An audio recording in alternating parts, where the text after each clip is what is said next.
Hey, what's good, my fellow masters? So, as expected, the fourth part of the Lostbelt 7 pre-release campaign will be dropping soon, announced to begin at server refresh December 17th. It has a high-profile banner, but before I go over that, looking at the campaign features, there are no changes from what I outlined in my previous video on what to expect in December. The part that probably everyone cares about the most is the login bonus that comes with this part 4, and the 12 SQ it provides the 6th time you log in within the campaign period. And there's also half AP Ember Gathering for those that have cleared the Tunguska Sanctuary Epilogue, though I think most of us are probably fine for XP cards at this point. But I suppose I should take this opportunity for a friendly reminder. I mentioned this in past videos, but having as many servants as possible all leveled up is highly recommended in preparation for Lostbelt 7. And then, of course, there is the Pick Up Summon banner featuring a servant I've mentioned, like many times over the past several weeks. The limited SSR assassin Koyanskaya of Light is finally back on rate up after nearly a year. This saucy-looking Fox Bunny CEO of NFF Services is a meta support servant and can be of tremendous benefit to buster units in particular. Koyanskaya of Light has a targetable 50% NP battery, which has become somewhat of a standard among the card-type meta supports like the two Scotties and Castoria. But this NP charge can also reduce the cooldown of the target by 2, which is the key factor to enabling 3-turn buster farming.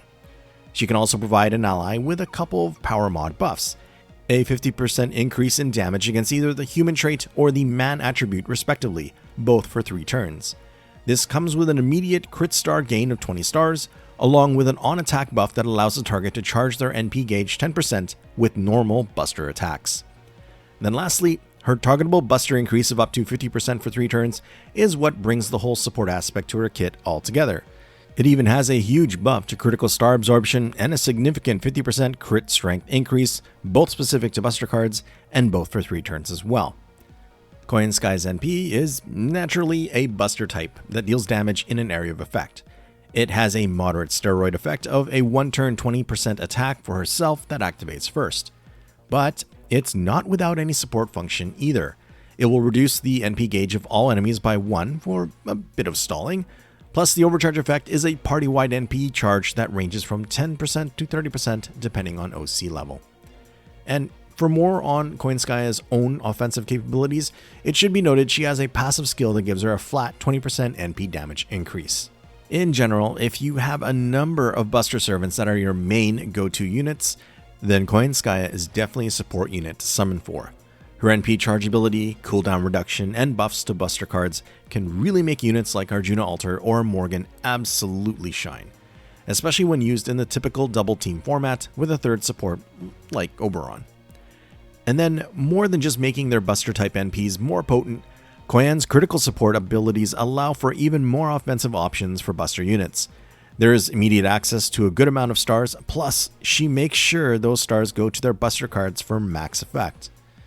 Outside of using Koyanskaya of Light with other buster servants, she is still capable of providing her own power mod buffs and NP charge / cooldown reduction to arts and quick units as well, for those instances where you may need to use a more unconventional team comp. And we can't forget, she's a pretty good AoE assassin herself. Koyan's own general NP damage output currently ranks among the top of her fellow AoE assassins. At the moment, she's behind only Cleopatra and Shuten Doji, though this will change when Tezcatlipoca joins the game as he bumps her down a spot.